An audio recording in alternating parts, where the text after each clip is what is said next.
Welcome to అమ్మ news debate time. నేను మీ లక్ష్మీనాగ్ నహర్ శెట్టి. సవాళ్లు ప్రతి సవాళ్లతో తెలంగాణ రాజకీయాలు రణరంగాన్ని తలపిస్తున్నాయి.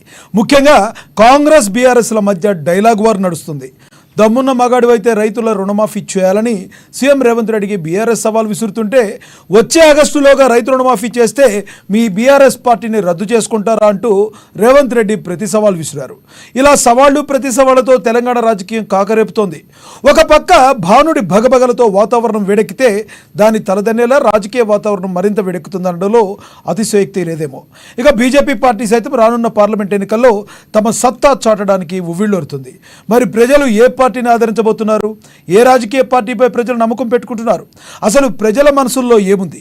రైతులు ఏ పార్టీ తరపున ఉన్నారు? ఇదే అంశం గురించి ఈరోజు చర్చను కొనసాగిద్దాం. చర్చలో పాల్గొంటూ మనతో సిద్ధంగా ఉన్నారు రాజకీయ విశ్లేషకులు పాపిరెడ్డి గారు, అదేవిధంగా రాజు యాదవ్ గారు కాంగ్రెస్ నేత, రామ్మోహన్ గారు బీఆర్ఎస్ నేత, అనిల్ గుప్తా గారు బీజేపీ నేత మనతో జూమ్ కాల్లో అందుబాటులోకి వస్తారు. ముందుగా మనము రాజు యాదవ్ గారు బీఆర్ఎస్, రామ్మోహన్ గారితో మాట్లాడదాం. బీఆర్ఎస్ నేత, గుడ్ ఆఫ్టర్నూన్ సార్.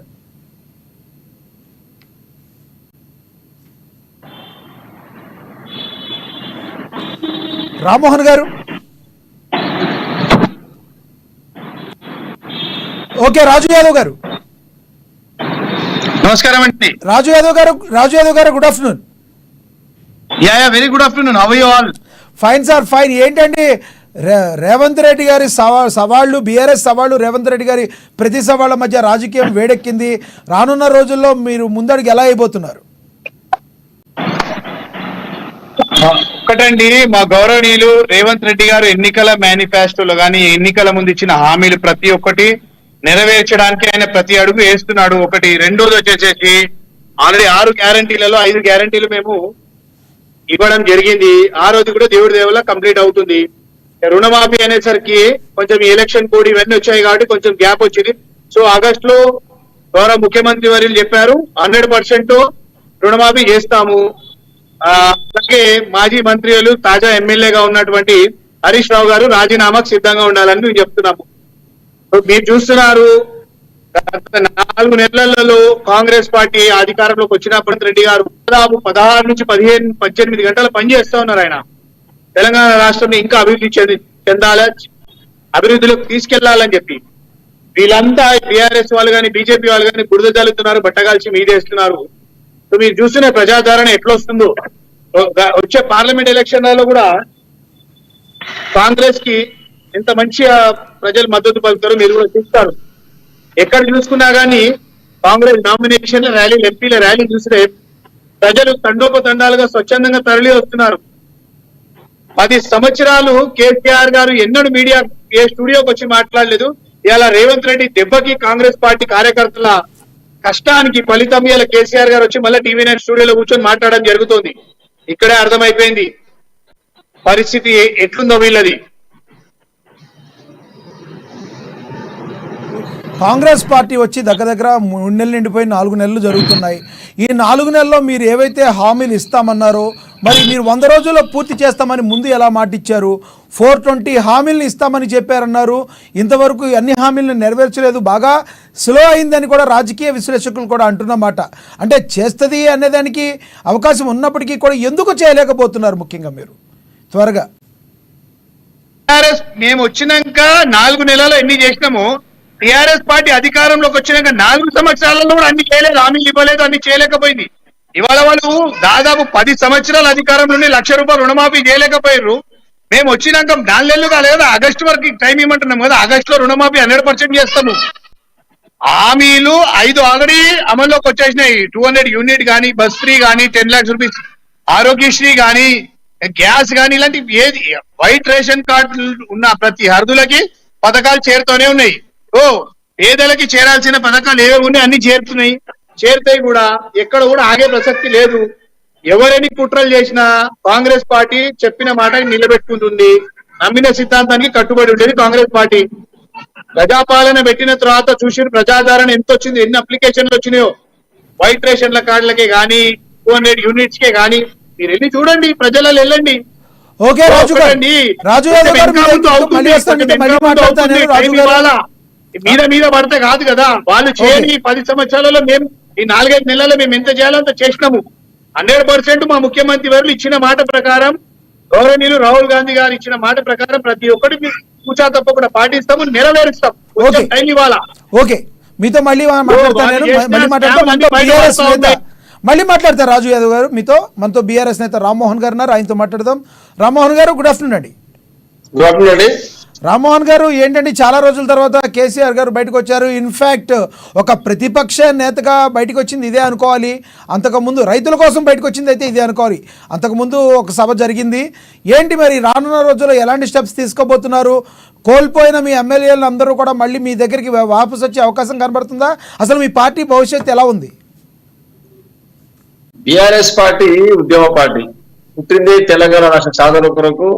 ఆంధ్ర వలస పాలనలో అన్యాయం జరిగింది. ఇక్కడ రైతాంగానికి, శ్రామికులకు, కర్షకులకు అందరికి కూడా ఇబ్బంది జరిగిందని ఒక గొప్ప లక్ష్యంతో కేసీఆర్ గారు తెలంగాణ ఉద్యమాన్ని భుజాన వేసుకొని దాన్ని అంతిమ లక్ష్యం చేరే వరకు, విజయం సాధించే వరకు పోరాటం చేసి తెలంగాణ రాష్ట్రాన్ని సాధించుకోవడం జరిగింది. సాధించిన తెలంగాణ రాష్ట్రంలో 10 సంవత్సరాల పాటు సంక్షేమ పథకాలు బడుగు బలహీన వర్గాలకు, రైతులకు అందాలని చెప్పేసి, దేశానికి వెన్నెముక రైతులు కాబట్టి, రైతే రాజు కాబట్టి, మనం 4 మెతుకులు తింటున్న కూడా వారి భిక్షనే కాబట్టి, రైతుల యొక్క ఇన్కమ్ సోర్స్, వారి యొక్క జీవన ప్రమాణం పెంచే విధంగా పలు సంక్షేమ కార్యక్రమం రైతుల కొరకు ప్రవేశపెట్టి ఈ రోజు అన్నదాతలందరూ కూడా సుఖం ఉండేటట్టు ప్రయత్నం చేయడం జరిగింది.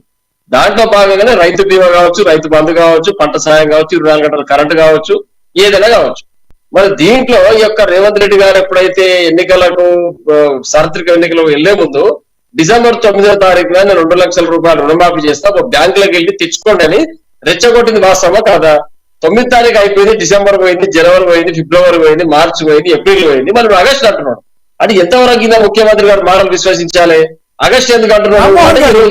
రామ్మోహన్ గారు ఒక్క మాట అంతకు ముందు మీరు ఎన్నో హామీలు ఇచ్చారు. దగ్గర తెలంగాణ వచ్చిన దగ్గర నుంచి 10 సంవత్సరాలు మీరే పాలించారు. మీరు ఇచ్చిన హామీలన్నీ మీరు నిలబెట్టుకుంటానికి 10 ఏళ్ళు టైం చాలేదు. 10 ఏళ్లలో కూడా ఎన్నో అసంపూర్తిగా మీరు వచ్చిన 3-4 నెలల్లో రానున్న ఎన్నికలను దృష్టిలో పెట్టుకునే మీరు చేయలేదు అంటున్నారు కదా. మరి కాబట్టి కొంత టైం ఇస్తే మేము చేస్తాం అంటున్నారు, వాళ్ళు చేయమంటలేదు కదా. మీరు ఎందుకు కంగారు పడుతున్నారు? ఎన్నికలే పరమావధిగా ముందుకెళ్తున్నాం ఈ పార్టీ. మేము కూడా ఆగినామండి. 100 రోజులు ఆ టైం చెప్పారు. రైతు రుణమాఫీ గురించి, కేవలం రైతు రుణమాఫీ గురించి మళ్ళీ వారు చెప్పింది ఏంటి? డిసెంబర్ 9వ తారీఖున 2 లక్షల రుణమాఫీ చేసేస్తున్నా, మీరు ఓట్లు వేయండి, నన్ను గెలిపించాలని చెప్పింది వాస్తవా కాదా? మళ్ళా టైం ఏంటి? నీ టైం దేని కూడా టైం, నువ్వు సంక్షేమ పథకం అమలు చేయడానికి టైం కావాలంటున్నావు. ఈ 3 నెలలు ఏం చేసినావు? 100 జరుపుగా 10 సంవత్సరాలు కేసీఆర్ గారు పరిపాలన చేసినప్పుడు డబుల్ బెడ్రూమ్ ఇల్లు కట్టించినాం, కళ్యాణ లక్ష్మి ఇచ్చినాం, షాదీ ముబారక్ ఇచ్చినాం, రైతులకు 24 గంటల కరెంట్ ఇచ్చినాం, రైతు బంధు ఇచ్చినాం, రైతు బీమా ఇచ్చినాం. అందరికి ఇచ్చారు. విద్యార్థులకు చదువుకోవడానికి మైనార్టీ గురుకులాలు, బీసీ గురుకులాలు, 33 మెడికల్ కళాశాలలు, ఇంజనీరింగ్ కళాశాలలు, ఉద్యోగాలు ఇన్ని ఇచ్చినాక ఏం హామీ నెరవేర్చలేదు కేసీఆర్ గారు. రామ్మోహన్ గారు, మీరు పెద్దవాళ్ళు, ఎంత మందికి డబుల్ బెడ్రూమ్ ఇళ్ళు వచ్చినాయి, దళిత బంధు ఎంత మందికి కరెక్ట్ గా వెళ్ళి మీకు కూడా తెలుసు. కాబట్టే కదా ప్రజలు మిమ్మల్ని వ్యతిరేకించింది. అందరూ ఓట్లేదు, మీకు అందరికీ వెళ్ళలేదు కదా. నేను చెప్పేది కంప్లీట్ చేయండి. చెప్పండి సార్. డబుల్ బెడ్రూమ్ ఇండ్లు దామాషా ప్రకారం ప్రతి మండలానికి, ప్రతి గ్రామానికి కేటాయించడం జరిగింది. అర్హులైన వారు ప్రతిరోజు పెరుగుతున్నారు 10 సంవత్సరం. అది ఎవరెవరికి అందుబాటులో ఇవ్వాలో, ఎవరికి బిలో పావర్టీ లైన్ ఎవరున్నారో వాళ్ళకి చూసి ఇవ్వడం జరిగింది. అర్హులైన వారికే డబుల్ బెడ్రూమ్ ఇల్లు కేటాయించడం జరిగింది. ఇంకా కట్టే ఉంది, కడుతూనే ఉన్నాం కదా. ఇయర్ బై ఇయర్ ప్రాసెస్ ఒకటే, ఓన్లీ డబుల్ బెడ్రూమ్ ఒకటే సంక్షేమ పథకం కాదు కదా. విద్యుత్ 24 గంటలు విద్యుత్ ఇచ్చినాము. ఇవన్నీ సంక్షేమ పథకాలు కాబట్టి ఇవన్నీ అందించుకుంటూ పోతున్నాం. ప్రాసెస్ నిరంతర ప్రక్రియ, అభివృద్ధి అనేది కార్యక్రమాలు అనేది సంక్షేమ పథకాలు దాన్ని గమనించాలి మనం. కాంగ్రెస్ పార్టీ మెయిన్ అబద్ధాల పునాదుల నిర్మాణం జరిగిందే కాంగ్రెస్ పార్టీ. తెలంగాణకు అన్యాయం చేసి కాంగ్రెస్ పార్టీ. సోనియా గాంధీ గారు తెలంగాణ ఇచ్చిన తర్వాత మళ్ళొకసారి మాట తప్పలేదా? వారికి ఒక పుట్టినరోజు నాడు తెలంగాణ ఇస్తానని చెప్పి మాట తప్పలేదా? కాబట్టి ప్రజలు వారిని పక్కకు పెట్టేసి 10 సంవత్సరాలు తెలంగాణ రాష్ట్రాన్ని సాధించింది కేసీఆర్ గారు కాబట్టి వారి నాయకత్వాన్ని విశ్వసించారు.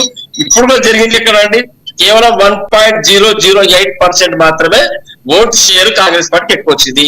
అది కూడా తెలంగాణ ప్రాంత ప్రజలు చిన్న ఎవరిపాటుతోటి జరిగిన పొరపాటు తప్పుతుంది. కాంగ్రెస్ పార్టీకి అఖండ మెజార్టీ ఇచ్చి ప్రభుత్వాన్ని కట్టబెట్టలేదు వారికి అధికారాన్ని. ఇది కూడా గమనించుకోవాలి కాంగ్రెస్ పెద్దలు. ఏదో మేము పొడుస్తామని చెప్పి మాట్లాడుతుంది తప్పిది. ఖచ్చితంగా ప్రజలందరూ మళ్ళీ కోరుకుంటారు కేసీఆర్ గారు రావాలి. ఈ రోజు మీరు చూడండి కరెంట్ ఎక్కడ ఉందండి? ఈ రోజు దినంకు 4-10 సార్లు కరెంట్ పోతా ఉంది. నీళ్లు లేవు, రైతులకు నీళ్లు లేవు, రైతు బంధు ఇస్తాడు, ఏమన్నాడు ఎకరాకి 5,000 రూపాయలు ఎక్కువ ఇస్తాడు, అది లేదు ఇంతవరకు. పెద్దలు చెప్తున్నారు, వానాకాలం నాగేష్ గారు వచ్చినప్పుడు చెప్తున్నారు, నీళ్ళు స్టోరేజ్ 500 రూపాయలు చేస్తున్నప్పుడు ఇస్తాడు. మీ పార్టీయే ఉంది ఎక్కడ కదా ఉంది సార్? 500 రూపాయలు సిలిండర్? ఎక్కడ ఉంది రామ్మోహన్ 500 రూపాయలు పంటకు ఇస్తానంటే? అదనపు ఆదా ఎక్కడుంది వాళ్ళు ఇస్తానది? ఇక్కడ 500 రూపాయలు బోనస్ ఇస్తాను కదా, అది లేదు. 2,500 మహిళలకు ఇస్తాను, అది లేదు. కేవలం ఇచ్చింది రేవంత్ రెడ్డి గారు వచ్చిన తర్వాత మహిళలకు ఉచిత బస్సు కల్పించి కొట్లాటలు పెట్టి బస్ స్టాండ్లలో సిగలు పట్టుకునే విధంగా తయారు చేసిన వాళ్ళు మహిళలు. ఇది వారు కూడా అదే చెప్తున్నారు, మాకు ఎందుకు ఇచ్చింది ఇట్లా ఉచితంగా, అవసరం లేదని మాట్లాడుతున్నారు. కాబట్టి కాంగ్రెస్ ప్రభుత్వం మేమేదో చేస్తామని చెప్పుకోవడం ఉత్త మాటలు. ఇప్పుడు కూడా ప్రజలు విశ్వసించే పరిస్థితి లేదు. ఎందుకంటే మీతో మళ్ళీ మాట్లాడతాను. రామ్మోహన్ గారు మీతో మళ్ళీ మాట్లాడతాను. మనతో రాజకీయ విశ్లేషకులు పాపిరెడ్డి గారు ఉన్నారు. రామ్మోహన్ గారు మళ్ళీ మాట్లాడతాం మీతో. మనతో రాజకీయ విశ్లేషకులు పాపిరెడ్డి గారు ఉన్నారు, ఆయనతో మాట్లాడదాం. పాపిరెడ్డి గారు గుడ్ ఆఫ్టర్నూన్ సార్. పాపిరెడ్డి గారు, రేవంత్ రెడ్డి గారి మధ్య బీఆర్ఎస్ నేతల మధ్య డైలాగ్ వార్ నడుస్తుంది. మీరు దమ్మున్న మగాడైతే రైతు బంధు మీరు ఎందుకు క్లియర్ చేయలేదు, రైతుకి సంబంధించిన రుణమాఫీ చేయాలి, రైతు రుణమాఫీ క్లియర్ చేయాలని చెప్పి వీళ్ళు ఏంటంటే రైతు రుణమాఫీ మేము ఆగస్టులోగా చేస్తాము, చేసినట్లయితే మీ బీఆర్ఎస్ పార్టీని రద్దు చేసుకోవాలని చెప్పి రేవంత్ రెడ్డి గారు స్వయాన అంటం జరిగింది. ఎలా చూడాలంటారు వీరిద్దరి మధ్య డైలాగ్ వారిని? ఓన్లీ ఎన్నికల స్టంట్గానే చూడాలంటారా, ప్రజాక్షేమం కోసం జరిగేటట్టు ఏమైనా కనిపిస్తుందా? ఇప్పుడు అసెంబ్లీ ఎన్నికల ముందు అన్ని పార్టీలు వాళ్ళ మేనిఫెస్టోలో లేదా వాళ్ళ విధానాల ప్రకారం చాలా హామీలు ఇవ్వడం జరిగింది. దానిలో ఒక ముఖ్యమైన హామీ కాంగ్రెస్ పార్టీ కానీ అప్పుడు కాంగ్రెస్ పార్టీ అధ్యక్షుడు, ఇప్పుడు కూడా ఆయన అధ్యక్షుడు రేవంత్ రెడ్డి గారు ఒక హామీ ఇవ్వడం జరిగింది. 1 లక్ష కాదు, మేము 2 లక్షల హామీ రుణమాఫీ చేస్తాం, అది కూడా డిసెంబర్ 9 అని చెప్పడం జరిగింది. అది వాస్తవం, దాన్ని కాదనే అవకాశం లేదు. అయితే ఇక్కడ సమస్య ఏంటంటే మనం ఈ విషయాన్ని ఎట్లా అర్థం చేసుకోవాలంటే దానికి కొంత సక్రమంగా అర్థం చేసుకుంటూనే జరుగుతుంది. ఒకటి ఏంటంటే ఇప్పుడు మేము కాంగ్రెస్ వాళ్ళతో కూడా చాలా మందితో మాట్లాడినాం. మీరు ఇంత పెద్ద హామీ ఇచ్చారు కదా, ఇచ్చి మరి ఎందుకు మీరు హామీని నిలబెట్టుకోలేకపోయారంటే వాళ్ళు చాలా మంది హైయెస్ట్ లెవెల్ ఉన్న వాళ్ళు కూడా, ఈవెన్ ఫైనాన్స్ సెక్రటరీస్ కూడా వాళ్ళు తెలుసు. నేను స్టేట్ గవర్నమెంట్ చైర్మన్ గా పనిచేస్తున్నాను, ఆయన ఇక్కడ రామకిషన్ రావు గారు కూడా తెలుసు. అయితే వాళ్ళందరూ చెప్పింది ఏంటంటే కొంత ఈ వెలుసుబాటు కావాలి, ఇవ్వడానికి ప్రభుత్వం ప్రయత్నం చేస్తున్నది, కానీ ఈ రిసోర్సెస్ ఫుల్ అప్ చేసుకోవాలంటే మొత్తం ఈ వరాలు సమీకరించుకునేదానికి కొంత టైం పడుతుంది. ఇవ్వడానికి ప్రభుత్వం సిద్ధంగానే ఉన్నది, కానీ అది దానికి కొంత మేము చేయుత కొంత వెలుసుబాటు మాకు కావాలి, దాని ప్రకారం మేము ఇస్తామని చెప్పింది. అయితే ఒకటేంటంటే ఇప్పుడు రేవంత్ రెడ్డి గారు 2 రోజుల కింద చెప్పిన మాట ఏదైతుంటుందో, నేను నరసింహస్వామి సాక్షిగా, దేవుని సాక్షిగా, నేను ఒకవేళ ఆగస్టు 15 లోపల అమలు చేయకపోతే మమ్మల్ని ఏదైనా శిక్షించండి, లేకపోతే మేము చేస్తే బీఆర్ఎస్ వాళ్ళు పార్టీని రద్దు చేసుకుంటారా, ఇంకా రకరకాల ఛాలెంజెస్ జరిగింది. అయితే ఒకటి ఏంటంటే ఈ ఛాలెంజెస్ ఈ జోడిపోతుంది. ఎందుకంటే బీఆర్ఎస్ వాళ్ళు ఇష్యూలు లేవనెత్తడం కూడా నేను తప్పున్నది అనుకో. ఎందుకంటే ప్రతిపక్షంగా వాళ్ళు తప్పకుండా అడుగుతారు, నువ్వు ఇచ్చిన ఒక ముఖ్యమైన హామీ ఏదైతే ఉంటుందో అది మీరు అమలు చేయలేదని పదే అడుగుతున్నారు. అదే కూడా తప్పు లేదు, వాళ్ళని కూడా మనం తప్పడం అవసరం. అయితే ఒకటేంటంటే ఇక్కడ కాంగ్రెస్ పార్టీ వాళ్ళు లేదా ముఖ్యమంత్రి గారు ఈసారి 2వ సారి మళ్ళీ హామీ ఇచ్చడం జరిగింది. ఆ హామీ నేను 15 ఆగస్టు లోపల అమలు చేస్తాను, అది చేయాలని కూడా మనం అందరం కోరుకోవాలి. ఎందుకంటే దాంతో రైతులకు పెద్ద ఎత్తున ఒక విధమైన వెలుసుబాటు దొరుకుతుంది, లాభం చేకూరుతుంది, వాళ్ళకు కూడా కొంత చేయూత ఇవ్వడానికి అవకాశం ఉంటుంది. కాబట్టి ఒకటేంటంటే ఇప్పుడు ఇది కూడా మళ్ళీ నేను ప్రభుత్వానికి ముఖ్యంగా విజ్ఞప్తి చేసేది ఏంటంటే ఇది మళ్ళీ ఒక ఎన్నికల వాగ్దానంగా మిగిలిపోతుంది అనే అనుమానం కూడా, ఒక శాతం కూడా రాకుండా అన్ని విధాలుగా వాళ్ళు వనరులు సేకరించి ఆగస్టు 15 లోపల చేస్తే ప్రభుత్వానికి కానీ, కాంగ్రెస్ పార్టీకి కానీ, లేకపోతే వ్యక్తిగతంగా ముఖ్యమంత్రి కానీ కూడా ఒక మంచి పేరు వస్తుంది. రెండో వైపు బీఆర్ఎస్ వాళ్ళు రాజీనామా చేయాల్సిన అవసరం లేదు, హరీష్ రావు రాజీనామా చేయడు, లేకపోతే బీఆర్ఎస్ పార్టీ కూడా రద్దు కాదు. ఎందుకంటే ఇది ప్రతిపక్షాలు ఉన్న పార్టీలు సహజంగా అడుగుతూనే ఉంటాయి కాబట్టి దాని అయితే దీంతో పాటుగా మిగతా హామీలన్నీ కూడా చేయాలి. చేయడంలో కూడా ఎందుకు మేము చేయలేకపోతున్నామని జనాలకు నచ్చేపాలి. ఇంకా కొన్ని ప్రామిసెస్ ఉన్నాయి, చేయాలి. ఈ చేయడంలో ఆర్థిక పరిస్థితులు ఏమున్నదో స్పష్టంగా చెప్పాలి. ఇప్పుడు కొంత చెప్పారు కానీ చెప్పేసి ప్రజలకు చెప్తే అర్థం చేసుకుంటారు. ఇప్పుడు బీఆర్ఎస్ అన్నంత మాత్రాన కాంగ్రెస్ ఏమో రిజైన్ చేయదు, కాంగ్రెస్ అంతా మాత్రాన బీఆర్ఎస్ రిజైన్ చేయదు. ఇక్కడ వీళ్ళిద్దరికన్నా కూడా ప్రజలు ముఖ్యం. ప్రజలు ఏమనుకుంటున్నారు రేపు, ఎందుకంటే ప్రజలే ఓట్లు వేస్తేనే ఏ పార్టీలకు ఎన్ని సీట్లు వస్తాయి, కాంగ్రెస్ కింద వస్తాయి, బీజేపీకి ఎన్ని వస్తాయి, బీఆర్ఎస్ కింద ప్రజల చేతిలో ఉంటుంది. కాబట్టి ఎప్పుడు కూడా నిర్ణయాధికారం ఈ అన్ని పార్టీలు కూడా ప్రజలకు జవాబుదారీ. కాబట్టి తప్పకుండా ఈసారి కాంగ్రెస్ వాళ్ళు ఎంత ఇబ్బందులైనా ఎంత కష్టాలైనా కూడా ఆ మాట నిలబెట్టుకోవాలి. ఒకటే కాదు, వాళ్ళు చూసిన వాగ్దానాన్ని కూడా నిలబెట్టుకుంటున్నారు. ప్రభుత్వానికి కూడా మంచిది. ఓకే బాపిరెడ్డి గారు, మీతో మళ్ళీ మాట్లాడతాను. మనతో ఇప్పుడు బీజేపీ నేత అనిల్ గుప్తా గారు ఉన్నారు, ఆయనతో మాట్లాడదాం. అనిల్ గుప్తా గారు, గుడ్ ఆఫ్టర్నూన్ అండి. అనిల్ గుప్తా గారు అండి. అనిల్ గుప్తా గారు, ఆనంద్ గుప్తా గారు అండి. ఆనంద్ గుప్తా గారు సార్. ఆనంద్ గుప్తా గారు, good afternoon. Good afternoon sir, నమస్కారం. గుప్తా గారు చెప్పండి, బీజేపీ పరిస్థితి రానున్న రోజుల్లో తెలంగాణలో ఎలా ఉండబోతుంది, ఎన్ని సీట్లు సాధించబోతుంది, మీ ముఖ్యంగా రైతులకు మీరేం చేయబోతున్నారు? నమస్కారం ప్రేక్షకులకు అందరికి. బీజేపీ తెలంగాణ లోపల రాబోయే కాలంలో 12 నుంచి 14 స్థానాలు గెలవబోతున్నది. రాసి పెట్టుకోండి. ఎవరు ఎన్ని చేసినా, ఏది ఎన్ని చేసినా మోదీ గ్యారంటీ పేరు మీద ఈరోజు మేము బీజేపీ పార్టీ బలమైన స్థితి లోపల ఈరోజు తెలంగాణ లోపల బీజేపీ రాబోతున్నది. బీజేపీ ఏదైతే బీజేపీ ఈరోజు ప్లీజ్ కంటిన్యూ. ఒక్క నిమిషం. Yes, please continue. BJP Telangana లోపల పూర్తి స్థాయి లోపల రాబోయే కాలం లోపల బీజేపీ ప్రభుత్వము, బీజేపీ ఎంపీ సీట్లు ఈ రోజు దేశంలో 400 సీట్లలో బీజేపీ ప్రభుత్వానికి తెలంగాణ నుంచి 14 సీట్లు ఇవ్వడం జరుగుతున్నది. రైతులకు ఈ రోజు రుణమాఫీ కాంగ్రెస్ నమ్మే పరిస్థితి లేదు, కాంగ్రెస్ హామీలను నమ్మే పరిస్థితి లేదు. ఈ రోజు ఆయన ప్రజల ముంగట పోయి దేవుని మీద ఓట్లు వేసుకున్న పరిస్థితికి ఒక 6 నెలల లోపలనే రావడం జరిగింది. 5 గ్యారెంటీలు కానీ ఇంకా 10 గ్యారెంటీలు కానీ ఆయన 4 గ్యారెంటీలు ఎన్ని ఇచ్చినా నమ్మే పరిస్థితి లేదు. ఈ రోజు రైతులకు నానా అవస్థలు పడి మళ్ళా కాంగ్రెస్ ప్రభుత్వము ఈ రోజు నీళ్లు లేక, కరెంటు లేక, తాగడానికి కూడా నీళ్లు లేని పరిస్థితి ఈ రోజు నిర్మాణం చేయడం జరిగింది. కాబట్టి 10 సంవత్సరాల మోదీ ప్రభుత్వం, 10 సంవత్సరాల కేసీఆర్ ప్రభుత్వం చూసిన తర్వాత ప్రజలు బీజేపీకి పూర్తి స్థాయిలో మద్దతు ఇవ్వడానికి నిర్ణయించుకున్నారు. ఏదైతే రుణమాఫీ ఆనంద్ గుప్తా గారు మీరైతే అంతకు ముందు ఉన్న సీట్ల కంటే అసెంబ్లీలో కాస్త బెటర్ గా సీట్లు సంపాదించి ఉండొచ్చు, కానీ 8 సీట్ల వరకు ఇప్పుడు వచ్చినాయి. కానీ రానున్న రోజుల్లో మీరే 14 సంపాదిస్తానడానికి ఎందుకు ఇప్పుడు వరకు కేంద్ర ప్రభుత్వంలో ఉన్నప్పటికీ కూడా తెలంగాణలో ఇప్పటి వరకు మీరు తెలుగు రాష్ట్రాల్లో ఎందుకు ప్రజల యొక్క అభిమానాన్ని చూరగొనలేకపోయారు? ఈ రకంగా మీరే గెలుస్తారని ఎలా అనుకుంటున్నారు? ఇంకొకటి, రాజాసింగ్ గారు ఇప్పుడు ఉన్నారు, ఆయన మీ ఎంపీ అభ్యర్థి ఉన్న మాధవీలత గారికి కూడా సపోర్ట్ చేయని పరిస్థితి. ఎందుకంటే నామినేషన్ ఉన్నప్పుడు కూడా ఆయన పక్కన లేరు ఓల్డ్ సిటీలో, ఆవిడతో ఎక్కడ కూడా లేవు. అంతర్గతంగా మీ పరిస్థితి బాగోనప్పుడు మీరు 14 సీట్లు ఏ రకంగా గెలుస్తారు సార్?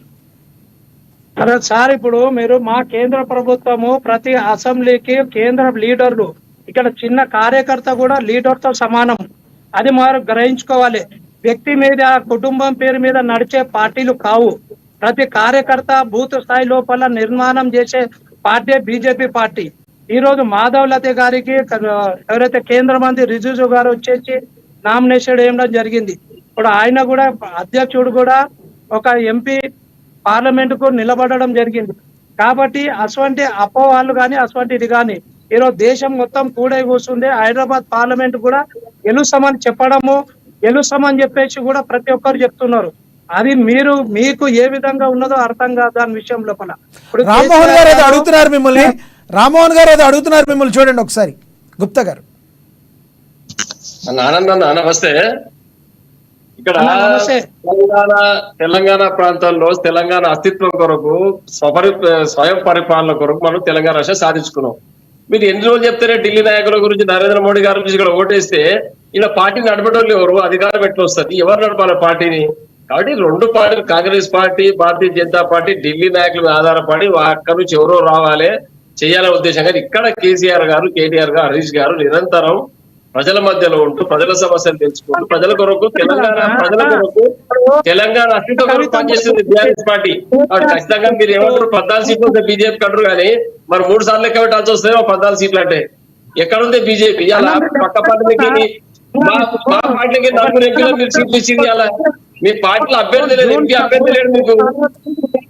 కాంగ్రెస్ పార్టీకి వెళ్ళి బీఆర్ఎస్ పార్టీకి వచ్చిన నాయకులు మీ ఎంపీ క్యాండిడేట్లు మీ పార్టీలు ఇవ్వాలా? ఎవరికి ఇస్తున్న టికెట్ ఒకసారి చూసుకోండి. రామ్మోహన్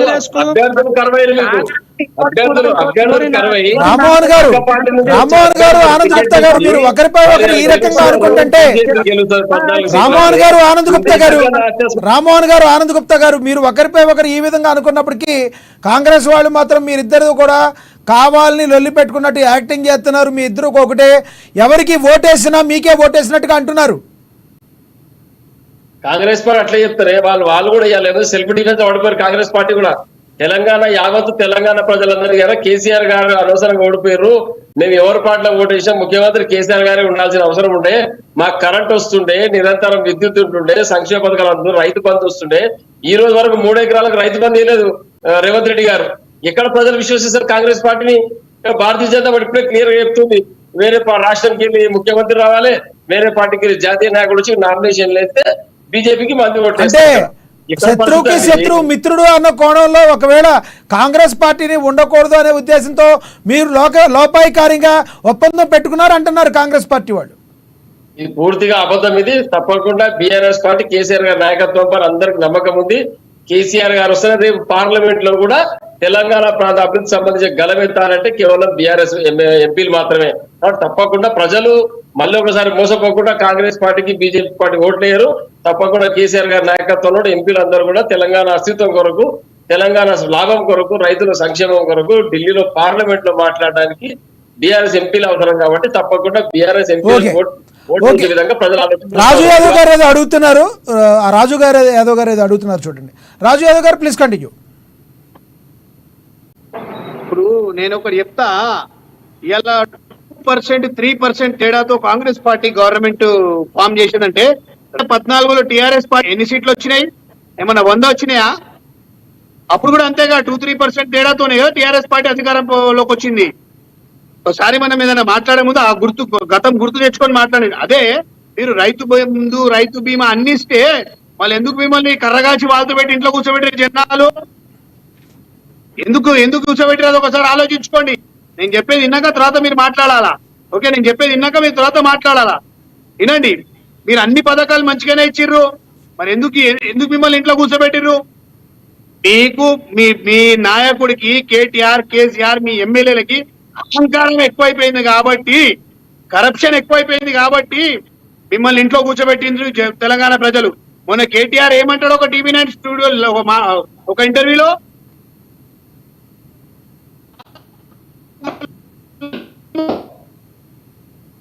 ఓటే లేదా? మరి ఫస్ట్ ఎవరు ఓటు అధికారంలోకి వచ్చి ఒక్కసారి ఆలోచించి మాట్లాడుకోవాలి. 2014లో టిఆర్ఎస్ పార్టీ అధికారంలోకి వచ్చినప్పుడు అదే విలేజ్ లలో అవుట్స్కట్స్ లలో నుంచి అధికారంలోకి రాలేదా మీరు? వాళ్ళ ఓట్లు మీకు పడలేదు. అప్పుడు తెలంగాణలో మంచోళ్ళు. రాజు యాదవ్ గారు కేసీఆర్ గారు నిన్న సభలో మాట్లాడుతూ కాంగ్రెస్ పార్టీయే మనకి ద్రోహం చేసింది, ఫస్ట్ నుంచి కాంగ్రెస్ పార్టీయే ద్రోహం చేసింది, 1963 నుంచి కూడా ద్రోహం చేసింది, ద్రోహి అంటే ఎవరన్నా ఉందంటే అది కాంగ్రెస్ పార్టీ ఒకటే అంటున్నారు. మరి కాంగ్రెస్ పార్టీ ద్రోహం చేసేది మరి పిల్ల కొడుకు అందరినీ తీసుకుపోయి తెలంగాణ సోనియమ్మ కాలేందుకు మొక్కి ఫోటోలు దిగినావు. మరి అప్పుడు చెప్పనీకి రాలే పార్టీని నచ్చేస్తాని అన్ని డైలాగులు బట్టి అధికారం వచ్చినాక ఇవాళ వాళ్ళని కాదని కూర్చున్నాం. తెలంగాణ కాంగ్రెస్ పార్టీకి పట్టం కట్టారు కదా. నేను చెప్పేది కరెక్ట్ కాదా? 2014లో టీఆర్ఎస్ పార్టీ అధికారంలోకి వచ్చినప్పుడు వాళ్ళకి వచ్చిన సీట్ కాదు. రెండోది మరి అన్ని చేస్తే మళ్ళీ కర్రగా పెట్టిరు మీకు తెలంగాణ ప్రజలు. మరి కేటీఆర్ గారు ఆంధ్రోళ్ళు మంచోళ్ళు మాకు ఓట్లేసిరు హైదరాబాద్, గ్రేటర్ హైదరాబాద్ లో ఊర్లలో తెలంగాణ ప్రజలు ఓట్లు వేయడం ఇది ఎంతవరకు కరెక్ట్? మళ్ళీ అలా పోయి అడగకండి, ఊర్లలో తెలంగాణ ప్రజలను అడగకండి. వాళ్ళు అదే ఆంధ్ర చెట్లను అడిగే ఓట్లు తీసుకొని మీరు ఎంపీగా గెలిచి చూపించండి. మీకు అప్పుడు వేయలేదా? తెలంగాణ ప్రజలతోనే కదా మీరు ఓట్లు. ఎప్పుడైనా గుర్తు చూసుకోండి, తెలంగాణ రాష్ట్రంలో ఏదైనా పార్టీ ఏర్పాటు చేయాలన్నా తెలంగాణ ప్రజల ఓట్లతోనే తెలంగాణలో ప్రభుత్వం ఏర్పాటు అవుతుంది అని తప్పు మాట్లాడారు. ఇలా కేసీఆర్ ఎందుకండి 10 సంవత్సరాల నుంచి రాజు యాదవ్ గారు మీకు ఎందుకు తెలంగాణలో ఆంధ్ర వాళ్ళందరూ కూడా ఓట్లు మెజారిటీ పర్సెంట్ కాంగ్రెస్ కే వేశారు కదండి. మీకేమన్నా వేయకపోతే ఒకవేళ ఓట్లు షేరింగ్ పెద్దగా రాకపోయినప్పుడు మెజారిటీ పర్సెంట్ ఆంధ్ర వాళ్ళు మీ కాంగ్రెస్ కే బాహటంగా సపోర్ట్ చేశారు. నేనేం చెప్తున్నా, కేటీఆర్ గారు అన్న మాట చెప్తున్నా. కేటీఆర్ గారు ఏదైతే అన్నారో అంటున్నా. మరి 2014లో అదే జరిగింది కదా. అప్పుడు బీజేపీ టీడీపీ అలయన్స్ తెలంగాణలో తెలియదు మీకు. అప్పుడు టీడీపీ బీజేపీ అలయన్స్ లో వాళ్ళు 22 సీట్లు సాధించారు కదా. అప్పుడు అవన్నీ ఎక్కడ పోయినాయి? మరి మీరు అన్ని చేస్తే తెలంగాణ ప్రజలు ఎందుకు మీ కర్రగాల్చి వాత పెట్టరు? దీనికి టీఆర్ఎస్ వాళ్ళు ఆన్సర్ చెప్పాలి. మీరు అన్ని చేసిరుగా, పథకాలు బాగిచ్చారు, నీళ్లు బాగిచ్చారు. గత పాలకులు చేసిన తప్పుల వల్లే ఈ రోజు మనకు కరెంటు నీళ్లు లేవు. ఒకటండి, కాంగ్రెస్ ప్రభుత్వం వచ్చినాక 2 సంవత్సరాల తర్వాత కరెంటు పోయిందంటే నీళ్లు అనుకోవచ్చు. ఓకే రాజు యాదవ్ గారు, మీరు అడిగిన దానికి ఆయన ఆన్సర్ చెప్తారు. ఈ లోపు మనం ఒకసారి పాపిరెడ్డి గారితో మాట్లాడి ఆ తర్వాత బీఆర్ఎస్ నేత దగ్గరికి వెళ్తాము. పాపిరెడ్డి గారు, మీరు మాట్లాడింది విన్నారు. బీఆర్ఎస్ అయితే ఏంటి, బీజేపీ అయితే ఏంటి, అదేవిధంగా కాంగ్రెస్ అయితే ఏంటి, మీ యొక్క ఉద్దేశం ఏంటి? మీరేమనుకుంటున్నారు? తెలంగాణ ప్రజల కోసం రానున్న రోజుల్లో ఏ పార్టీ అయినా ఏం చేయాలని కోరుకుంటున్నారు ప్రజల తరపు నుంచి? మీరు చెప్పండి ప్లీజ్. ఇప్పుడు రాబోయే ఎంపీ ఎన్నికలు ఈ 3 పార్టీలకు కూడా చాలా ప్రతిష్టాత్మకము, చాలా వీళ్ళకు కూడా ఇవి ఉన్నది, స్టేక్స్ ఎక్కువ ఉన్నాయి. ఎందుకంటే ఇవాళ కాంగ్రెస్ ప్రభుత్వము అధిక స్థానాలు గెలుచుకోకపోతే దానికి ఉన్న ఏది సార్థకత కానీ రాబోయే కాలంలో పరిపాలన కానీ అనేక ఇబ్బందులు ఉంటాయి. కాబట్టి కాంగ్రెస్ పార్టీ ఖచ్చితంగా ఉన్న 17 స్థానాల్లో అధిక స్థానాలు సంపాదించడం కోసం కాంగ్రెస్ పార్టీ తీవ్రంగా ప్రయత్నం చేస్తుంది. అది వాళ్ళ ఎత్తుగడ వాళ్ళకు. బీఆర్ఎస్ పార్టీ కూడా అంతకుముందు 9 సీట్లతోని, ఇప్పుడు అవుట్ గోయింగ్ పార్లమెంట్ లో 9 సీట్లతోని పార్టీ ఉన్నది. కాబట్టి సాధ్యమైనంత వరకు వాళ్ళు కూడా ఎన్ని సీట్లు వస్తే అన్ని సీట్లు గెలవడానికి బీఆర్ఎస్ కూడా చేస్తుంది. ఈ రెండింటి పాటుగా బీజేపీ ఇప్పుడు ఇది కేంద్ర ప్రభుత్వ ఎన్నికలు ఒక విధంగా కొంత మనం ఒప్పుకోకపోయినా మోడీ గారి ప్రభావం ఈ ఎన్నికలలో ఎక్కువగా ఉంటుంది. బీజేపీ పార్టీ కన్నా కూడా మోడీ వ్యక్తిగత ప్రభావం ఎక్కువగా ఎన్నికలలో కనబడుతున్నది. మేము చాలా సర్వేలలో కానీ చాలా మందిని అడిగినప్పుడు కానీ మిగతా అనేక రకాల మాకు వచ్చిన ఏదైతే ఇన్ఫర్మేషన్ దానిలో మోడీ యొక్క ప్రభావం కనబడుతున్నది. కాబట్టి దాన్ని ఎవరు కూడా తీసేసే పరిస్థితి లేదు. కాబట్టి వీళ్ళు కూడా ఎక్కువ స్థానాలు సాధించడానికి వీళ్ళు ప్రయత్నిస్తున్నారు. అయితే ఇక్కడ సమస్య ఏంటంటే ఇప్పుడు ప్రధానమైన పోటీ నా ఉద్దేశంలో కాంగ్రెస్ బీజేపీ మధ్యనే ఉన్నది. బీఆర్ఎస్ థర్డ్ పొజిషన్లో ఉన్నది. బీఆర్ఎస్ 1 నుంచి వెళ్ళి 2 సీట్లు వస్తే వాళ్ళకు గొప్పే. ఎందుకంటే 2 సీట్లు వచ్చి వాళ్ళకి కొంత ఓట్ పర్సెంటేజ్ పెరిగినా పార్టీ నిలబడుతుంది. 1 సీట్ అయితే మెదక్ సీట్ వచ్చే అవకాశం ఉన్నది. మిగతాది 1 కరీంనగర్, ఇంకొకటి 2 ఏది మల్కాజిగిరి, సికింద్రాబాద్, దానిలో కూడా పోటీ ఉన్నామని వీళ్ళు చెప్తున్నారు. కానీ అది ఏమవుతుందనేది ఎలక్షన్ తర్వాత తెలుస్తుంది. కానీ ఇప్పుడు ఈ పోటీ మాత్రం కాంగ్రెస్కు బీజేపీ మధ్య ఆ తీవ్ర పోటీలో దాదాపుగా ఇది ఒకప్పుడు అంటే ఒక 15 రోజుల కింద పరిస్థితి చూస్తే కాంగ్రెస్ పరిస్థితి చాలా మెరుగ్గా కనబడుతుంది. దాదాపుగా 10-11 సీట్ల వరకు వచ్చే అవకాశం ఉన్న పరిస్థితి నుంచి వెళ్ళి ఇప్పటికి వచ్చే వాళ్ళకి ఏంటంటే కొంత బీజేపీ ఈ గత 15 రోజులలో బీజేపీ బాగా పుంజుకున్నది. బీజేపీ చాలా ముందుకు వస్తున్నది, కానీ ఉధృతంగా వస్తున్నది. దానికి అనేక కారణాలు బీజేపీ అంటే ఇక్కడ కాదు, మోడీ ప్రభావం బాగా కనబడుతుంది. పాపిరెడ్డి గారు, ఇక్కడ అంతర్గతంగా ఎవరైతే కార్యకర్తలు ఉన్నారో మరి కాంగ్రెస్ కి వ్యతిరేకంగా ఉంది, కాంగ్రెస్ కు పోటీ బీజేపీ అన్నప్పుడు బీఆర్ఎస్ పార్టీ ఏమన్నా బీజేపీకి అంతర్గతంగా సపోర్ట్ చేసే అవకాశం కనబడుతుందా? కార్యకర్తలు, నాయకులు ఏమో కానీ కార్యకర్తలు ఒకరికొకరు సహకరించుకుంటే ఆ రకంగా కాంగ్రెస్ కి వ్యతిరేకంగా చేసే అవకాశం ఏమైనా కనబడుతుందంటారా? ఇప్పుడు అట్లా కాదు. ఇప్పుడు ఈ మధ్యన గత 1-2 నెలల నుంచి వెళ్ళి బీఆర్ఎస్ వాళ్ళు కాంగ్రెస్ తీవ్రంగా అటాక్ చేస్తున్నారు. అటాక్ గ్రామాల నుంచి మొదలు పెడితే రాష్ట్ర స్థాయి వరకు కూడా తీవ్రంగా విమర్శిస్తున్నారు, తీవ్రంగా వాళ్ళ మీద యుద్ధం కూడా చేస్తున్నారు.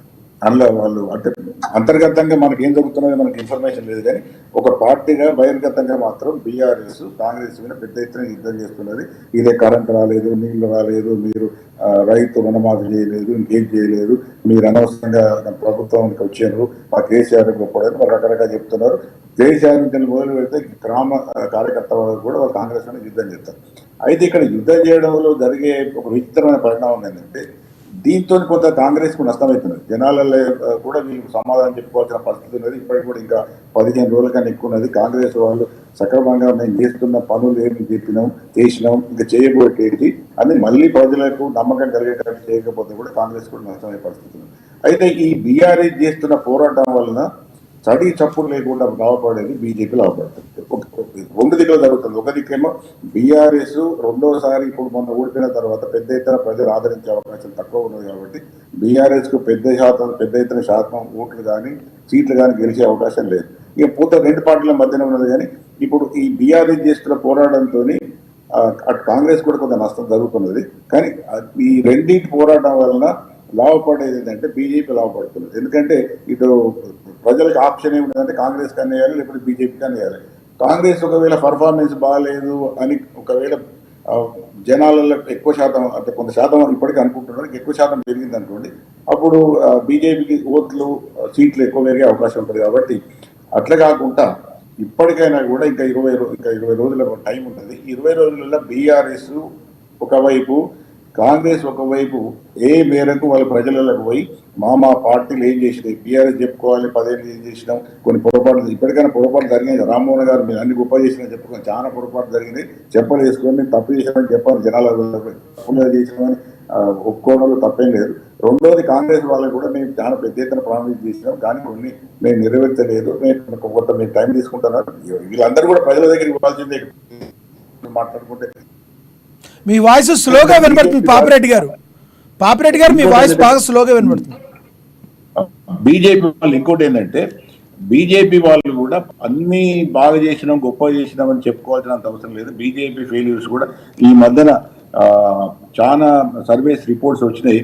2 విషయాల మీద బీజేపీని 50% కన్నా ప్రజలు ఎక్కువ వ్యతిరేకిస్తున్నారు. ఒకటి ఏంటంటే నిరుద్యోగిత. దేశంలో 80% యువత నిరుద్యోగిత వచ్చిందన్నది అన్ని ఈవెన్ ఇంటర్నేషనల్ లేబర్ ఆర్గనైజేషన్ అంటే అంతర్జాతీయ లేబర్ సంస్థ నుంచి మొదలు పెడితే దేశంలో అనేకమైన సర్వే సంస్థలు కూడా చెప్పిన ఏంటంటే ఈ గత 10 ఏళ్లలో సెంట్రల్ గవర్నమెంట్ ఉద్యోగ కల్పనలో ఘోరంగా ఫెయిల్ అయింది. 80% యువత నిరుద్యోగంలో ఉన్నది. అందరూ ఒప్పుకుంటారు, గవర్నమెంట్ స్టాటిస్టిక్స్ కూడా. రెండవది ధరల పెరుగుదల కూడా చాలా తీవ్రంగా ప్రభావం చూపుతుంది. ఈ 2 అంశాలు 50% కన్నా ప్రజలు ఎక్కువగా బీజేపీని వ్యతిరేకిస్తున్నారు. కానీ బీజేపీ ఈసారి ఎట్లా గెలుస్తున్నదంటే వాళ్ళ నిర్మాణం పరిస్థితిగా ఉన్నది, వాళ్ళ నేరేటివ్స్ బాగా ఎక్కువ ఉన్నది.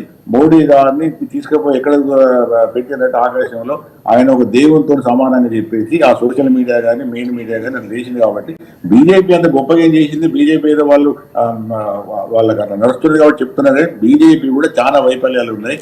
ఆ వైఫల్యాలలో వైఫల్యం కాబట్టి మూడు కూడా మళ్ళీ ప్రజల దగ్గర వైపు చెప్పుకొని గెలవాల్సిందే. కానీ నా ఉద్దేశంలో కాంగ్రెస్ వర్సెస్ బీజేపీ ఉన్నది. బీజేపీ కూడా గణనీయమైన సీట్లు వచ్చే అవకాశం ఉన్నది. ఓకే పాపిరెడ్డి గారు, ఆనంద్ గుప్తా గారు రియాక్ట్ అవుతారు.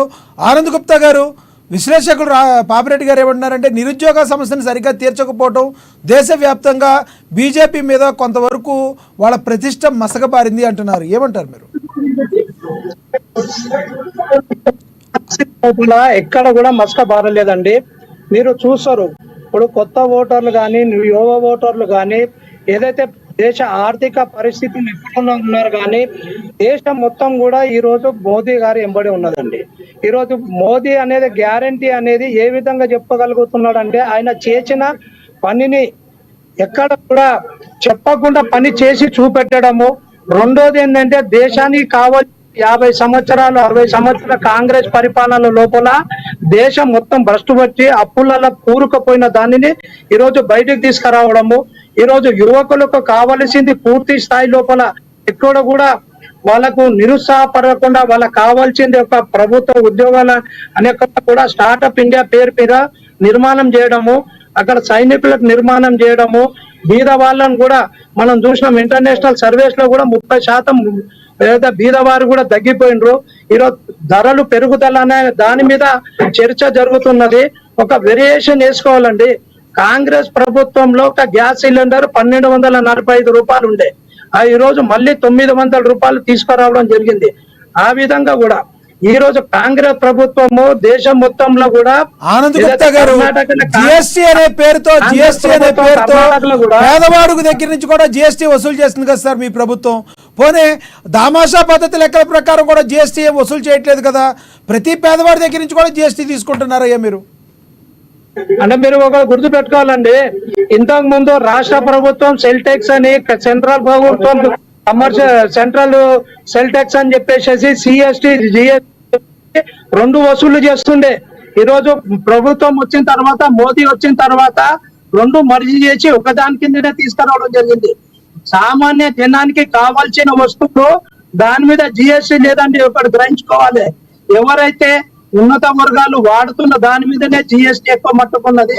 సామాన్య జనం ఏదైతే తిండి మీద గాని, వ్యవసాయం పనిముట్ల మీద గాని, ఏదైతే వాళ్ళకి కావాల్సిన విత్తనాల మీద గాని, తర్వాత మెడిసిన్ మీద గాని, బట్టల మీద గాని, ఇవన్నీ కూడా అప్పటికి ఏదైతే 14%, 18% ఉన్న దానిని కూడా ఈరోజు తక్కువ మినిమం చేసిండ్రు, కొన్ని మీద జిఎస్టీ లేకుండా చేసిండ్రు. దాన్ని గ్రహించుకోవాలండి. ఓకే ఆనంద్ గుప్తా గారు, రైతులకు మీరు రేపు గన పార్లమెంట్ ఎన్నికల్లో మీరు ఎక్కువ సీట్లు విజయం సాధిస్తే తెలంగాణ రైతాంగానికి మీరు ఇచ్చే హామీ ఏంటి? సూటిగా చెప్పండి దయచేసి. తెలంగాణ రైతు అని కాదండి, భారతదేశంలో ఉన్న రైతులకందరికీ కూడా, వాళ్ళకు కూడా ఎంఎస్పీ ఏదైతే ఉన్నదో. ఆనంద్ గుప్తా గారు, భారతదేశంలో ఉన్న రైతులందరి పరిస్థితి ఎలా ఉందో ఈ రోజున అందరికీ తెలుసు. తెలంగాణలో ఎంపీ సీట్లు ఎక్కువ గెలుచుకుంటామన్న మీరు తెలంగాణ ప్రజలకు ఏం హామీ ఇస్తారని అడుగుతున్నా నేను. వాళ్ళకు కావలసింది అయితే పనిముట్లు గాని, ఏదైతే ఇప్పటి వరకు కూడా ఏదైతే యూరియా వాళ్ళ మీద ఇంతవరకు కూడా 4 రోజులు, వారం రోజులు లైన్లో నిలబడి తీసుకుంటుండే, ఆ పరిస్థితులు లేకుండా చేసింది మోదీ గారు. వాళ్ళ రుణమాఫీ గాని, వాళ్ళకి కావాల్సిన ఏదైతే పెట్టుబడి గాని ఈ రోజు మోదీ ప్రభుత్వం గ్యారంటీతో సహా ఇవ్వడానికి సిద్ధంగా ఉన్నది. ప్రతి రైతు కూడా ఈ రోజు కార్పొరేటివ్ వ్యవస్థ లోపల ఏవైతే ఉన్నదో దానికి పూర్తి స్థాయిలో నిర్మాణం చేయడము, ధాన్యం సేకరించడము, ప్రపంచ దేశాలకు దాన్ని పంపించడము, ఎక్స్పోర్ట్ క్వాలిటీని నిర్మాణం చేయడము, రైతులకు కావాల్సింది ఏ పంట చేస్తే ఏ టైంకు ఏ సమయం వేస్తే ఏ విధంగా ఉంటుందని నిర్మాణం చేసి ఇవ్వడము, వాళ్ళకి పూర్తి స్థాయిలో కొన్ని రైతులకు బీజేపీ ప్రభుత్వం అండగా ఉంటుందండి. పరిస్థితుల్లో మోసాన్ని మర్చిపోదండి. ఓకే ఆనంద్ గుప్తా గారు, మా రామ్మోహన్ గారితో మాట్లాడదాం. రామ్మోహన్ గారు, ఇందాక రాజు యాదవ్ గారు మాట్లాడారు, ప్లీజ్ రెస్పాండ్. మీరు రెస్పాండ్ కాండి. ఇప్పుడు రాజు యాదవ్ గారు చెప్తూ తెలంగాణ సాధించిన తర్వాత రేవంత్ మన కేసీఆర్ గారు వెళ్ళి సోనియా గాంధీ కాళ్ళ దగ్గర దండ పెట్టినట్టు. కేసీఆర్ గారికి అటువంటి అగత్యం పట్టలేదు. తెలంగాణ ఉద్యమం కొరకు సంపన్న వర్గాలు ఏకం చేసి తెలంగాణ సాధించే దిశగా గొంగల్పూరు సైతం ముద్దు పెట్టుకున్న వ్యక్తి కేసీఆర్ గారు. అందులో భాగంగా రాజకీయాల్లో భాగంగానే అందరు కలవడం జరిగింది, లాబింగ్ చేయడం జరిగింది, ఉద్యమాన్ని ఉధృతం చేసి విజయం సాధించి స్వరాష్ట్రాన్ని సాధించుకొని స్వపరిపాలన చేసుకొని అందరికీ సుపరిపాలన అందించడం జరిగింది. ఇందులో వాస్తవం ఇది. ఇలా కాంగ్రెస్ పార్టీ ఏం చెప్తున్నారు, తెలంగాణ మొట్టమొదటి ద్రోహం ఎవరంటే కాంగ్రెస్ పార్టీ. చరిత్ర చెప్తున్నది, నేను కాదు చెప్పేది. ఇలా ఏంటి 1960 నుంచి చరిత్ర తీయండి. మర్రి చెన్నారెడ్డి గారు ఏం చేశారు కాంగ్రెస్ పార్టీ, ఇందిరాగాంధీ గారు. రామ్మోహన్ గారు, కాంగ్రెస్ పార్టీ ఒకవేళ చేయటం మీరు ఏ రకంగా అయితే లేటుగా ఇచ్చారో కొన్ని పథకాలు, అదే విధంగా తెలంగాణ లేటుగా ఇచ్చి ఉండొచ్చు, కానీ ఇచ్చింది కాంగ్రెస్ పార్టీ కదా, మీరు ద్రోహాన్ని ఎలా అంటారు? పోనీ ఇచ్చిన తర్వాత రామ్మోహన్ గారు, తెలంగాణ ఒక్క మాట రామ్మోహన్ గారు ప్లీజ్, తెలంగాణ ఇచ్చిన తర్వాత ఎంతమంది తెలంగాణ వాదుల్ని బీఆర్ఎస్ పార్టీ హక్కును చేర్చుకుంది? దీనికి సమాధానం చెప్పండి.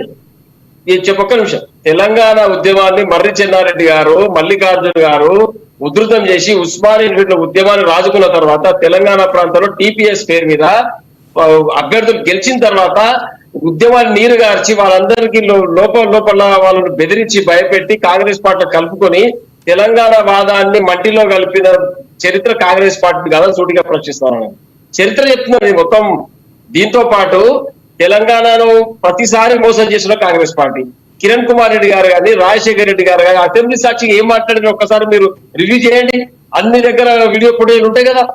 కిరణ్ కుమార్ రెడ్డి గారు స్వయంగా తెలంగాణ వచ్చిన తర్వాత ₹1 కూడా తెలంగాణ ప్రాంతానికి ఇవ్వని, మేము తెలంగాణ ఏం చేసో చేసుకోబడి చాతనైనా చెప్పిన వ్యక్తి కిరణ్ కుమార్ రెడ్డి గారు. కాబట్టి ఇవన్నీ అవమానాలు భరిస్తూ ఉద్యమాన్ని ఉధృతం చేసి తెలంగాణ సాధించుకున్న తర్వాత చాలా మంది ఉద్యమకారులకు చేయండి.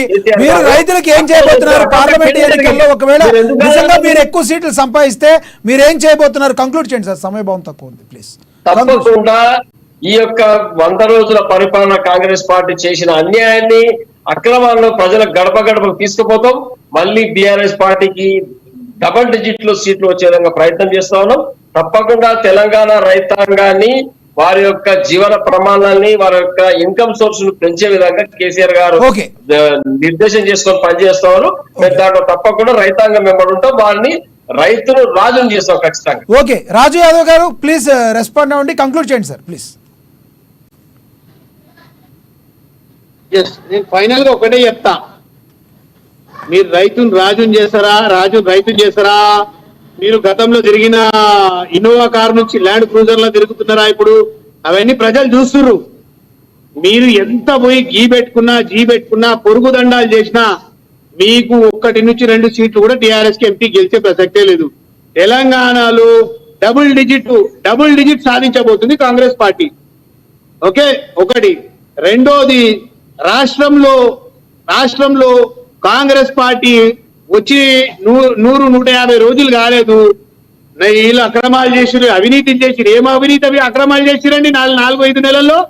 చూపియండి. మరి ఇప్పుడు ఈ ప్రభుత్వం ఉండే కదా 10 సంవత్సరాలు, మీరేం చేసిరో ప్రజలు చూస్తున్నారు. ఫోన్ ట్యాపింగ్ కానీ, టీఎస్పీఎస్సీ లీకేజీలు కానీ ఇట్లా 100 జరిగినాయి. రైతులు ఎంతమంది ఆత్మహత్యలు చేసుకున్నారు అన్ని చూసే రైతులకు న్యాయం జరుగుతలేదు. అదే రైతులు కర్రగాల్చి వాత పెట్టిరు. ఇవాళ గతంలో మీరు చేసిన ఫోన్ ట్యాపింగ్ ఎట్లా ఉంది చూడండి. వీళ్ళు చేస్తే పాపం పోలీస్ ఆఫీసర్లు ఇలా బలైరండి.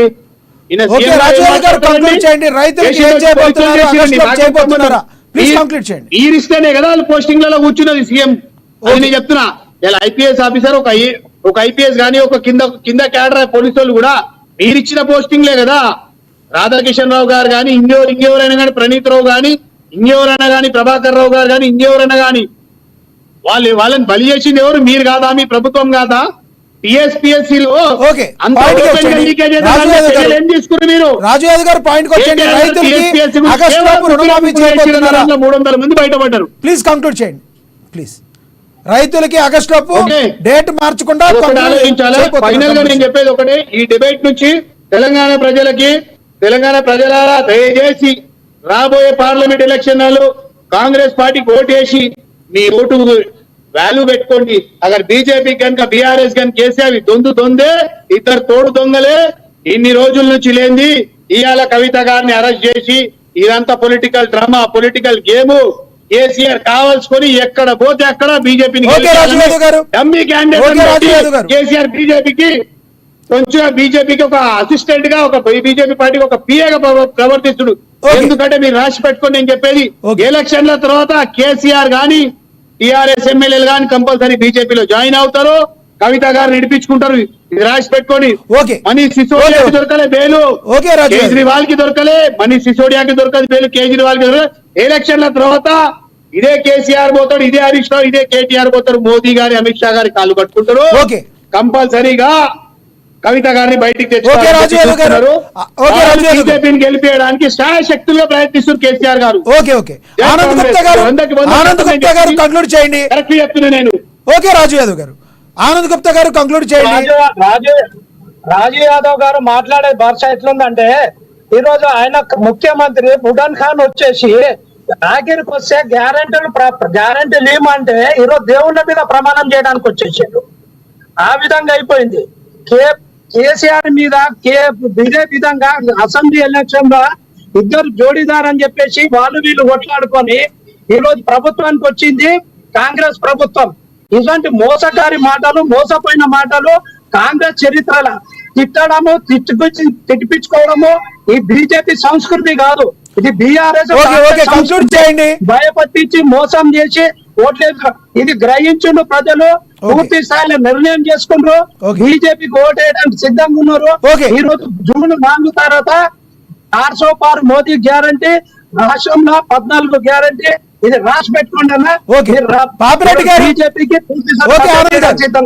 ఓకే, ఆనంద్ గుప్తా గారు, పాపిరెడ్డి గారు ప్లీజ్ కంక్లూడ్ చేయండి సార్ ప్లీజ్. ఇప్పుడు వీటి 3 పార్టీల ఈ చర్చల సారాంశం ఏంటంటే, కేవల పార్టీ వాళ్ళని గొప్ప అని చెప్పుకుంటున్నారు. కానీ ఒక అంశం ఏంటంటే, ఇప్పుడు ఉదాహరణకు మేము బీజేపీని తీసుకోండి. బీజేపీ తెలంగాణ రాష్ట్రానికి ఏం చేసింది అనే దాంట్లో ఇప్పుడు ప్రధానమైన ఒక విమర్శ ఏంటంటే, BST ఉన్నది. BST మన దగ్గర 100 రూపాయలు మన రాష్ట్రం నుంచి కేంద్రానికి పోతే మనకి ఇచ్చేది 43 రూపాయలు. వేరే రాష్ట్రాలకు ఇచ్చిన స్కీమ్స్ కానీ, ఎక్స్ప్రెస్ వేస్ కానీ, హైవేస్ కానీ తెలంగాణ రాష్ట్రానికి కూడా కొన్ని వచ్చినాయి రాదు. కానీ కంపేర్ చేస్తే ఉత్తరాది రాష్ట్రాలకు ఇచ్చిన దానికన్నా దక్షిణాది రాష్ట్రాలకు అంత తెలంగాణ రాష్ట్రానికి కూడా తక్కువ వచ్చినాయి. అది బీఆర్ఎస్ అన్నదే లేకపోతే కాంగ్రెస్ అన్నదే కాదు, అది వాస్తవాలు లెక్కలు ఉన్నాయి. తర్వాత మిగతా బీజేపీ నార్త్లు చేసిన దానిలో తక్కువ స్థాయిలో సౌత్లు చేసింది, అది తెలంగాణ కూడా చేసింది. ఒకటి బీజేపీ రేపు వస్తే పెద్దగా ఏం చేస్తుంది అనే దాని మీద కూడా వాళ్ళు కూడా రాబోయే కాలం చెప్తారు. ఇక్కడ ఒకటేంటంటే ఈ ప్రామిసులు కానీ లేకపోతే ఎలక్షన్ల వాదాలు కానీ ఇవన్నీ ఎలక్షన్ కోసం రకరకాలుగా చేస్తారు. కానీ తెలంగాణ రాష్ట్రానికి తెలంగాణ ప్రజలకు కావాల్సింది ఏంటంటే ఒక నిబద్ధత కలిగిన రాజకీయ పార్టీలు, ప్రభుత్వాలు ఇవి ఉంటే బాగుంటది. కాబట్టి రేపు జరగబోయే ఎన్నికలలో ప్రజలు మాత్రం చాలా కింద చూస్తున్నారు. ఏ పార్టీ యొక్క నిబద్ధత ఏ విధంగా ఉన్నది, ఏ పార్టీ ఏ విధంగా చేస్తున్నది, ఇవన్నీ జరిగిన తర్వాతనే ఎన్నికలు జరుగుతాయి. కాబట్టి ఆ ఎన్నికల తర్వాత ఇంకొక ప్రమాదం ఏం కనబడుతున్నదంటే కాంగ్రెస్ మాత్రం ఒక్క సీట్ అయినా బీజేపీ కన్నా ఎక్కువ వెళ్ళకపోతే మాత్రం కాంగ్రెస్ పరిస్థితి మాత్రం దెబ్బతింటుంది. ఓకే ధన్యవాదాలండి. మీ యొక్క అమూల్యమైన సమయాన్ని కేటాయించినందుకు ధన్యవాదాలు. రాజకీయ విశ్లేషకుడు పాపిరెడ్డి గారు, అదేవిధంగా కాంగ్రెస్ నేత రాజు యాదవ్ గారు, అదేవిధంగా రామ్మోహన్ గారు బీఆర్ఎస్ నేత, ఆనంద్ గుప్తా గారు బీజేపీ నేత, ధన్యవాదాలు. ఇదండి వాటి స్పెషల్ చర్చ డిబేట్. ప్రతిరోజు కూడా రాజకీయంలో అనేక మార్పులు సంభవిస్తున్నాయి. ప్రతి వాళ్ళు కూడా అనేక సవాళ్ళు, ప్రతి సవాళ్ళతో ముఖ్యంగా బీఆర్ఎస్ కాంగ్రెస్ మధ్య మాటల తోటాలు పేలుతున్నాయంటలో ఎటువంటి సందేహం లేదు. మరి రానున్న రోజుల్లో ప్రజలు ఎవరికి పట్టం కట్టనున్నారు అనేది అతి త్వరలో తేలిపోనుంది. చూస్తూనే ఉండండి అమ్మా న్యూస్, నిజం కోసం.